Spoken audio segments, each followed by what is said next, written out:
Shalom a todos que vão, né, assistir este vídeo.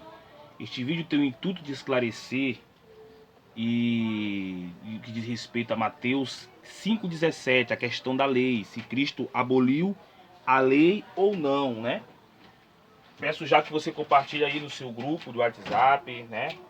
Que você possa aí estudar. Mateus 5,17 é o texto que nós vamos trabalhar hoje. E eu quero que você aliás, dá um alô.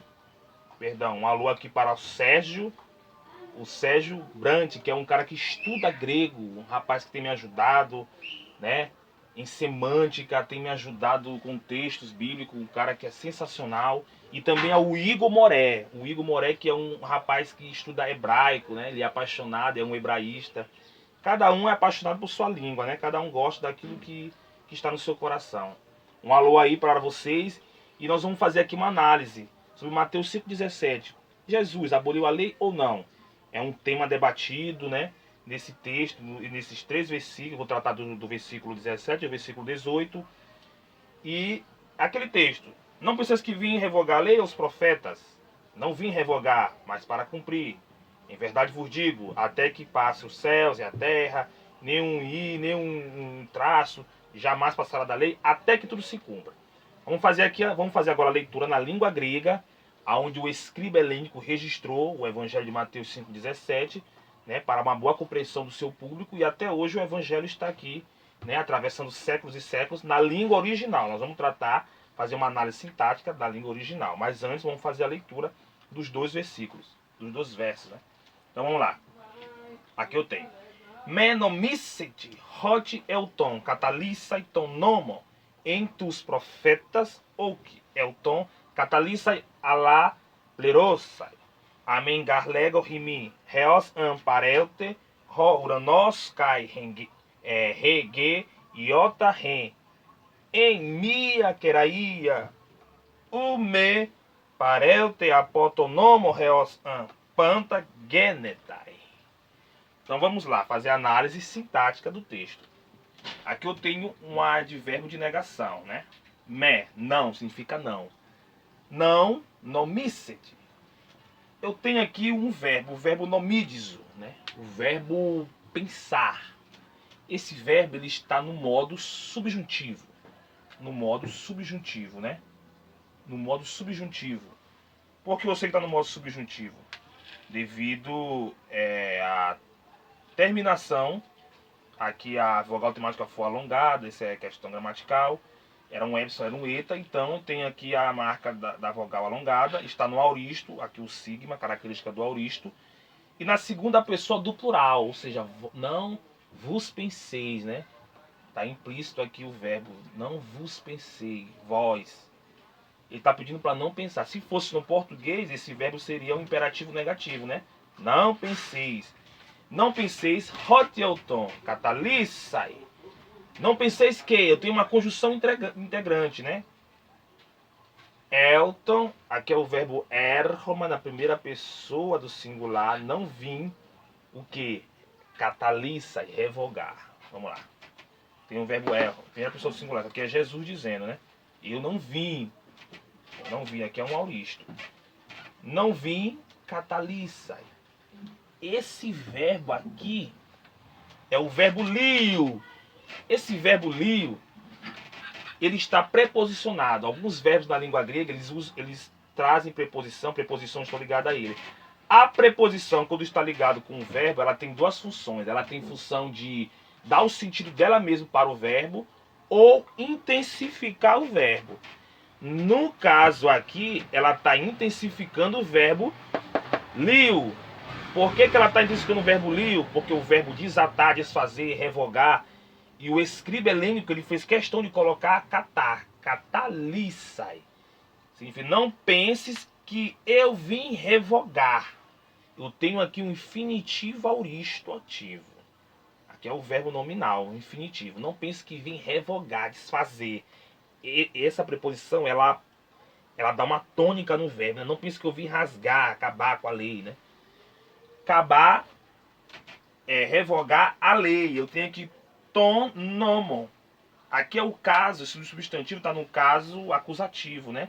É um complemento verbal deste verbo. Complemento verbal deste verbo. Aí eu tenho uma conjunção alternativa, ou dos profetas, mais um substantivo no acusativo, só que aqui está no plural. É um acusativo duplo, porque ele também recebe a ação do verbo revogar, abolir, catalissai, né? Não pense que eu vim abolir a lei ou os profetas. O escriba helênico colocou mais um advérbio, ele ressalta o que Cristo disse, né? Um advérbio aqui de negação e o verbo erchoma, na primeira pessoa do singular. Não vim catalissai, ele reforça. Não vim catalissai, não vim revogar. Vocês percebem que ele repete essa expressão, né? Perdão. Não vim revogar. O que é bonito é isso aqui, gente, ó. Isso aqui, ó. Isso aqui é uma conjunção adversativa. É o mais, é aquele mais do português. É o mais só com S. Não é o mais com o I, não. É o mais só com o S. Mas, ou porém, contudo, entretanto, todavia, não obstante, ao passo que. Qual é a função dessa conjunção? De contrariar uma frase da outra. Se o pensamento, Jesus está aqui no Sermão do Monte, ok? Concorda comigo que Jesus está no Sermão do Monte?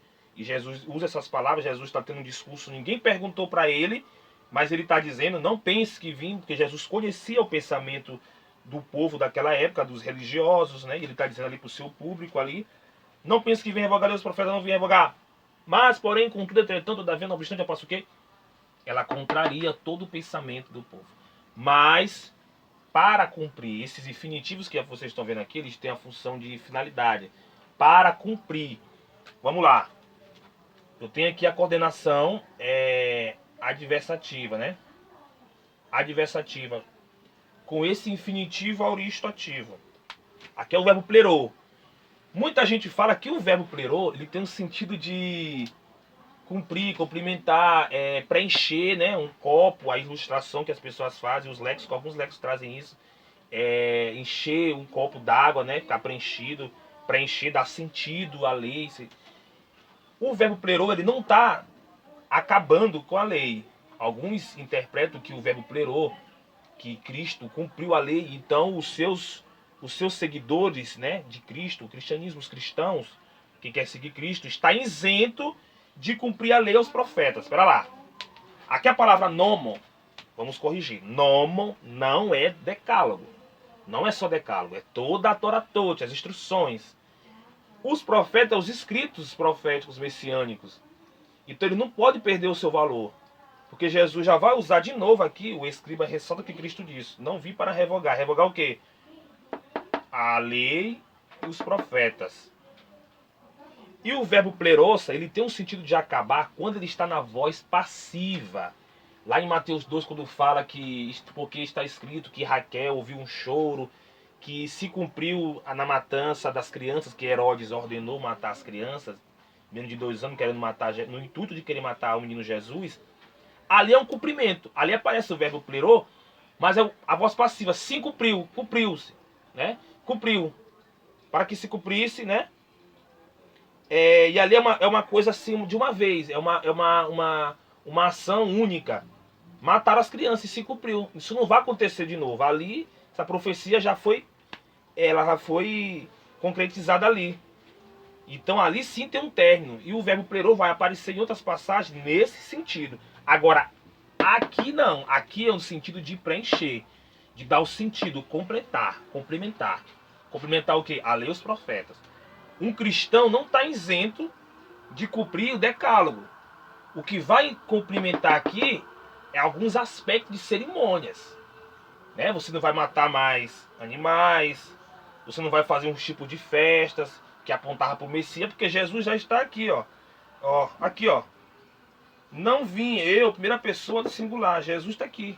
Jesus está aqui. Se Jesus está aqui, então os aspectos cerimoniais você não pode mais cumprir e praticar. E os escritos messiânicos perderam o seu valor? De jeito nenhum. Dentro dos escritos messiânicos ainda tem profecia que ainda tem que se cumprir. Tem profecia da era vindoura, que o Messias vai vir à terra, restaurar os salvos, viver eternamente com Deus, com Cristo também, né? Então, o verbo plerô não dá cabo a você cumprir a lei, o decálogo e outras leis no que diz respeito à ética, à moral, à saúde. Não isenta. Tem pessoas que usam o verbo plerô para dizer, ele cumpriu e acabou. Não, tá errado. Aqui o plerô é complementar aspectos de lei e escritos messiânicos. Porque não pode vir outro Messias. Se vier outro Messias é falso. Porque Jesus, plerosai, vim para cumprir. Cumprir o quê? Os escritos, alguns escritos dos profetas, o Neviim, né? Que apontava para Cristo. Então, em hipótese alguma, Mateus 5,17 vai abolir alguma lei. Vamos para o versículo 18. O versículo 18 é mais bonito ainda quando diz: Amém, garlego. Eu entendo que esse hebraísmo bem aqui é um advérbio de afirmação, né? Não vi nenhuma gramática dizer isso, mas eu acredito que sim, Amém, porque em verdade vos digo, ele está afirmando com muita certeza. Jesus dizendo, né? Que eu tenho o verbo lego na primeira pessoa do singular, o pronome aqui na segunda pessoa do plural, um dativo plural, né? Em verdade, digo a vós. Aí eu destaquei esse advérbio de tempo junto com essa partícula, uma oração subordinada adverbial temporal. Em verdade vos digo, até que, olha o tempo, até que, aí eu tenho o verbo parechomai, né? Está no subjuntivo auristo ativo da terceira pessoa do singular. O modo subjuntivo não é o modo da certeza, é da incerteza ou da probabilidade, como você já sabe. Parechomai. Até que passe, vai passar até que passe. Passar o quê? A palavra céu aqui, Ro, uranos, kai, regue. Até que passe o céu e a terra. Aí vem aqui, esse substantivo, iota. Aqui é tido como adjetivo qualificando, está no neutro aqui, porque o substantivo está neutro. Um iota, esse um iota significa, aqui o iod do hebraico. Lembra lá do hebraico? Lembra do tetragrama sagrado? A menor letra do hebraico, né, o iod. Iod, re, vav, re, não começa com um rabisco assim. Iod, a menor letra. O que Jesus está dizendo? Até que passe céus da terra, um iota ou outra coordenação alternativa, miaqueraia. Aí eu tenho aqui outro adjetivo, pode ser o numeral, né? Feminino, porque o substantivo queraia, traço, pode significar chifre, mas aqui é traço de uma letra pequena. Um traço, aí eu tenho dois advérbios de negação. Jamais, quando tem dois advérbios de negação juntos, eles são uma negação enfática. Jamais, em hipótese alguma, não pode. Não pode o quê? De novo aparece o verbo parechomai. Passará da lei. Embora o tempo é auristo, mas o auristo, quando ele está no subjuntivo, ele tem esse aspecto futuro, né? É futuro. Jamais passará. É uma negação enfática. Jesus está dizendo jamais, jamais passará da lei, jamais passará a lei, da lei, até, mais uma vez, o advérbio de tempo com uma partícula, reos, an. Até que tudo, um adjetivo aqui, tudo, aqui o verbo ginomai, se cumpra, aqui o verbo está no médio depoente. Até que tudo se cumpra, que tudo aconteça. Em hipótese alguma, Jesus está dizendo que a lei será abolida. A terra já passou? Não, ele está dizendo que até que passe os céus e a terra, um iota, um traço, jamais passará da lei. Então, se o iota, uma letra pequena, não vai ser abolido, não pode ser, enquanto existir céu e terra, um iota não pode ser removido da lei. E nem um traço, por menor que eles sejam, eles, jamais passará da lei. Ninguém tem esse direito. Jesus está usando o iod do hebraico. Jesus conheceu o hebraico, ele coloca a palavra iota, né? A tradução coloca o J, que é a equivalência. Um iota ou um traço jamais passará da lei, da lei. Aqui eu tenho a palavra lei, está no genitivo, não é isso? Está no genitivo da lei, aí de novo, até que tudo se cumpra. Esse geneta, é o verbo ginomai, significa cumprir, não é da cruz de Cristo, porque ele está usando um aspecto temporal. Passar terra e passar o quê? Passar céu, né? Passar terra e passar céu. Jamais passará da lei. Então, o versículo 17 e o versículo 18 jamais está ensinando que a lei foi o quê? Que a lei foi abolida. Espero que você cumpra, que você assista esse vídeo. Pode criticar, refutar, né? E que você aprenda, pode refutar, corrigir pronúncias, perdão por algumas pronúncias. E o vídeo é apenas isso. Se gostou, compartilhe aí nos seus grupos e até a próxima.